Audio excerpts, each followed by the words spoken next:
The Way to Wealth by Benjamin Franklin. Introduction. Dr. Franklin, wishing to collect into one piece all the sayings upon the following subjects, which he had dropped in the course of publishing the almanacs called Poor Richard, introduces Father Abraham for this purpose. Hence it is that Poor Richard is so often quoted, and that, in the present title, he is said to be improved. Notwithstanding the stroke of humor in the concluding paragraph of this address, Poor Richard, Saunders, and Father Abraham have proved in America that they are no common preachers. And shall we, brother Englishmen, refuse good sense and saving knowledge because it comes from the other side of the water? The Way to Wealth. I have heard that nothing gives an author so great pleasure as to find his works respectfully quoted by others. Judge, then, how much I must have been gratified by an incident I am going to relate to you. I stopped my horse lately, where a great number of people were collected at an auction of merchants' goods. The hour of the sale not being come, they were conversing on the badness of the times, and one of the company called to a plain, clean old man with white locks, "Pray, Father Abraham, what think you of the times? Will not those heavy taxes quite ruin the country? How shall we be ever able to pay them? What would you advise us to?" Father Abraham stood up and replied, "If you would have my advice, I will give it you in short. For a word to the wise is enough, as Poor Richard says." They joined in, desiring him to speak his mind, and gathering round him, he proceeded as follows. "Friends," says he, "the taxes are indeed very heavy, and if those laid on by the government were the only ones we had to pay, we might more easily discharge them. But we have many others, and much more grievous to some of us. We are taxed twice as much by our idleness, 3 times as much by our pride, and 4 times as much by our folly. And from these taxes the commissioners cannot ease or deliver us by allowing an abatement. However, let us hearken to good advice, and something may be done for us. God helps them that help themselves, as Poor Richard says. It would be thought a hard government that should tax its people 1/10 part of their time to be employed in its service. But idleness taxes many of us much more. Sloth, by bringing on diseases, absolutely shortens life. Sloth, like rust, consumes faster than labor wears, while the used key is always bright, as Poor Richard says. But dost thou love life? Then do not squander time, for that is the stuff life is made of, as Poor Richard says. How much more than is necessary do we spend in sleep? Forgetting that the sleeping fox catches no poultry, and that there will be sleeping enough in the grave, as Poor Richard says. If time be of all things the most precious, wasting time must be, as Poor Richard says, the greatest prodigality, since, as he elsewhere tells us, lost time is never found again, and what we call time enough always proves little enough. Let us then up and be doing, and doing to the purpose. So by diligence shall we do more with less perplexity. Sloth makes all things difficult, but industry all easy. And he that riseth late must trot all day, and shall scarce overtake his business at night, while laziness travels so slowly that poverty soon overtakes him. Drive thy business, let not that drive thee, and early to bed and early to rise makes a man healthy, wealthy, and wise, as Poor Richard says. So what signifies wishing and hoping for better times? We may make these times better if we bestir ourselves. Industry need not wish, and he that lives upon hope will die fasting. There are no gains without pains.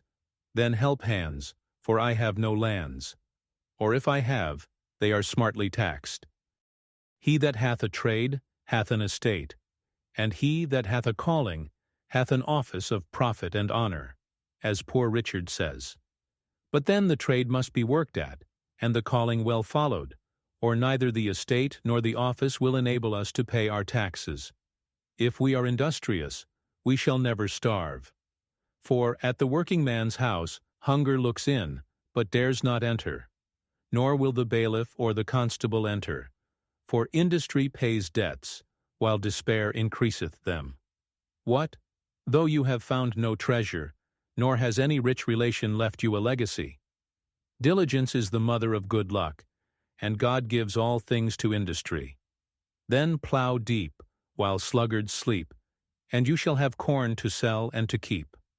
Work while it is called today, for you know not how much you may be hindered tomorrow.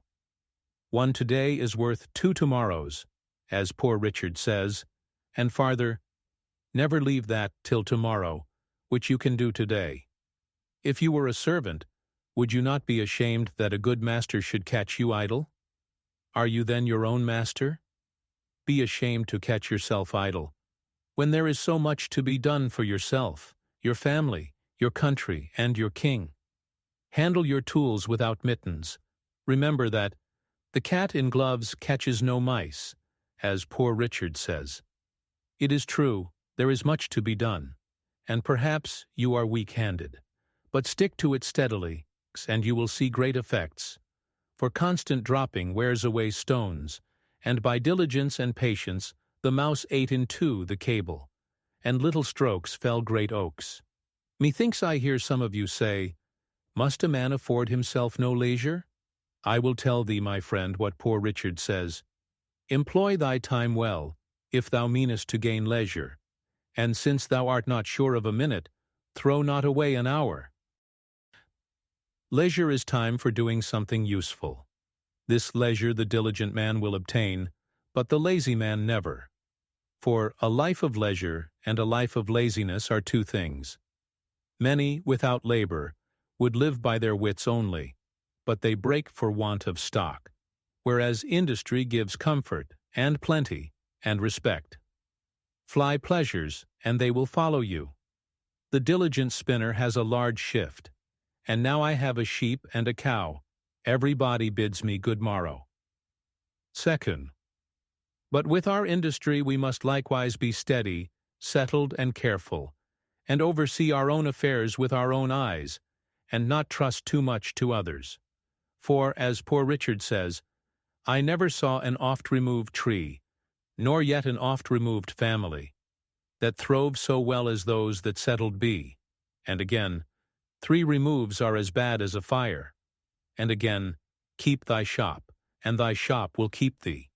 And again, if you would have your business done, go. If not, send. And again, he that by the plough would thrive, himself must either hold or drive. And again, the eye of the master will do more work than both his hands. And again, want of care does us more damage than want of knowledge. And again, not to oversee workmen is to leave them your purse open. Trusting too much to others' care is the ruin of many. For, in the affairs of this world, men are saved not by faith, but by the want of it. But a man's own care is profitable.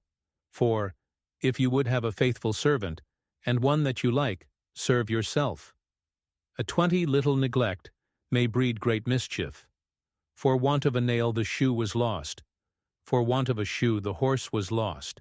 And for want of a horse the rider was lost, being overtaken and slain by the enemy. All for want of a little care about a horse-shoe nail. 3. So much for industry, my friends, and attention to one's own business. But to these we must add frugality, if we would make our industry more certainly successful. A man may, if he knows not how to save as he gets, keep his nose all his life to the grindstone, and die not worth a groat at last. A fat kitchen makes a lean will, and many estates are spent in the getting, since women for tea forsook spinning and knitting, and men for punch forsook hewing and splitting. If you would be wealthy, think of saving, as well as of getting. The Indies have not made Spain rich, because her outgoes are greater than her incomes.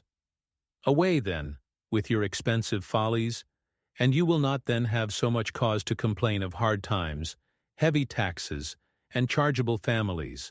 For women and wine, game and deceit, make the wealth small, and the want great. And farther, what maintains one vice would bring up 2 children. You may think perhaps that a little tea or a little punch now and then, diet a little more costly, clothes a little finer, and a little entertainment now and then can be no great matter. But remember, many a little makes a mickle. Beware of little expenses. A small leak will sink a great ship, as Poor Richard says. And again, who dainties love shall beggars prove. And moreover, fools make feasts and wise men eat them. Here you are, all got together to this sale of fineries and knickknacks. You call them goods, but if you do not take care, they will prove evils to some of you. You expect they will be sold cheap, and perhaps they may for less than they cost, but if you have no occasion for them, they must be dear to you. Remember what Poor Richard says, "Buy what thou hast no need of, and ere long thou shalt sell thy necessaries." And again, at a great pennyworth pause a while.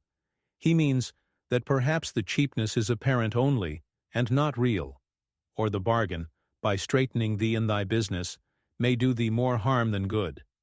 For in another place he says, "Many have been ruined by buying good pennyworths." Why, again, it is foolish to lay out money in a purchase of repentance, and yet this folly is practiced every day at auctions, for want of minding the almanac. Many a one, for the sake of finery on the back, have gone with a hungry belly, and half starved their families. Silks and satins, scarlet and velvets, put out the kitchen fire, as Poor Richard says. These are not the necessaries of life.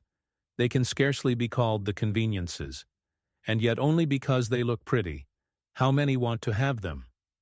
By these and other extravagancies, the genteel are reduced to poverty, and forced to borrow of those whom they formerly despised, but who, through industry and frugality, have maintained their standing.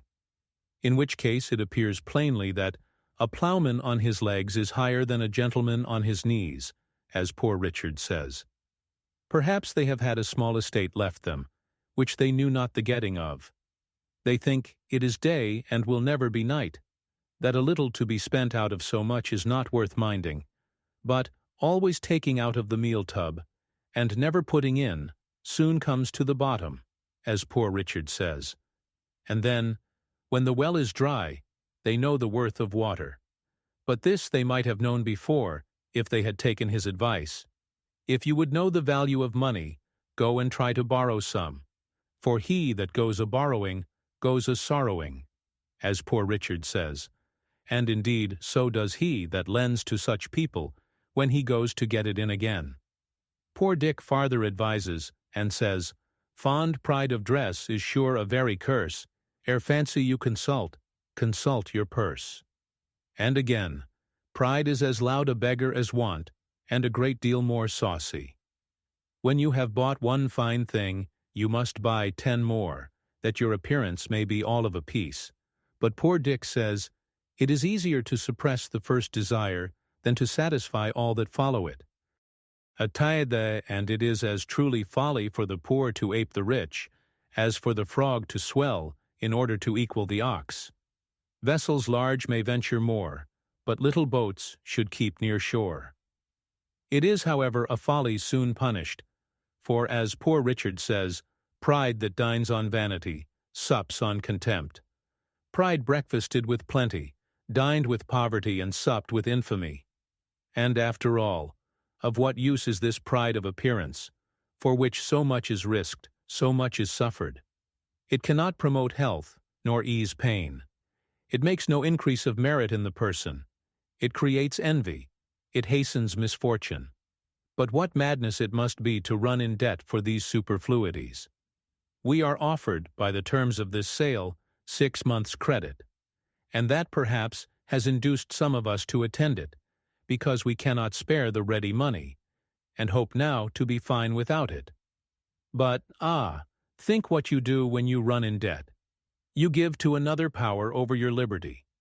If you cannot pay at the time, you will be ashamed to see your creditor. You will be in fear when you speak to him. You will make poor, pitiful, sneaking excuses, and by degrees come to lose your veracity, and sink into base, downright lying.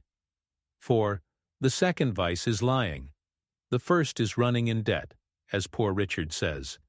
And again, to the same purpose, lying rides upon debt's back. Whereas a free-born Englishman ought not to be ashamed nor afraid to see or speak to any man living.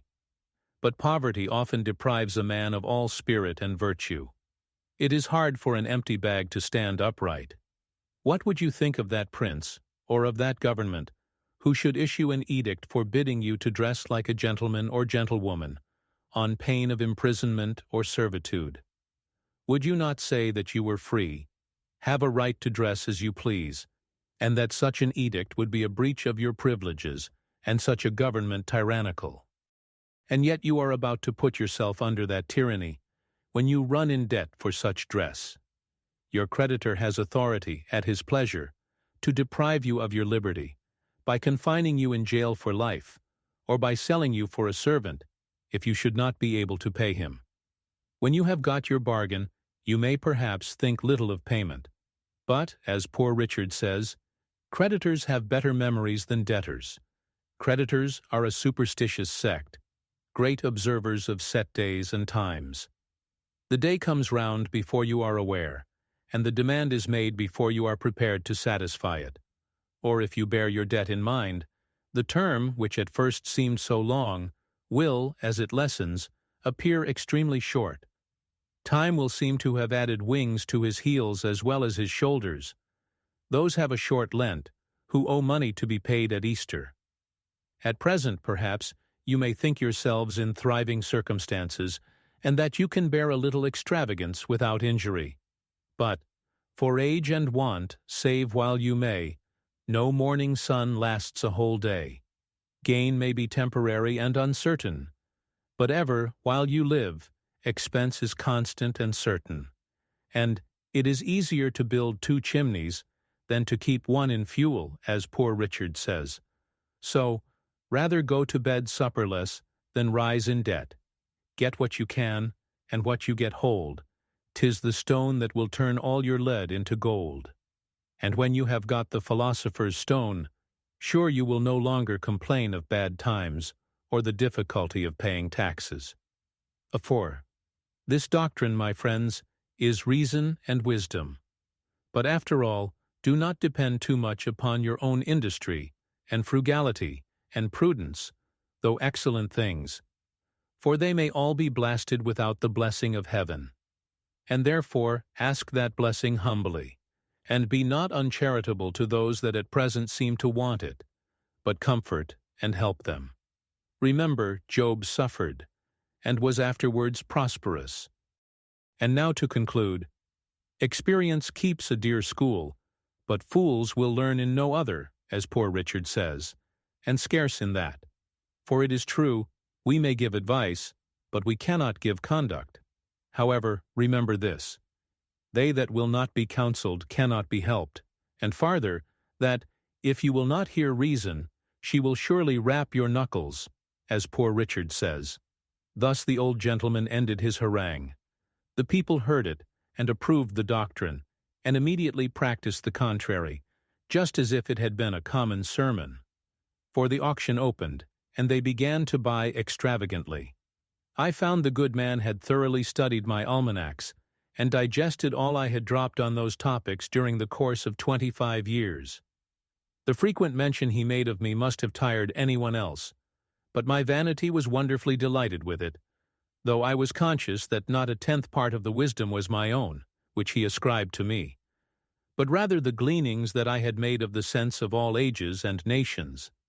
However, I resolved to be the better for the echo of it, and though I had at first determined to buy stuff for a new coat, I went away, resolved to wear my old one a little longer. Reader, if thou wilt do the same, thy profit will be as great as mine. I am, as ever, thine to serve thee, Richard Saunders.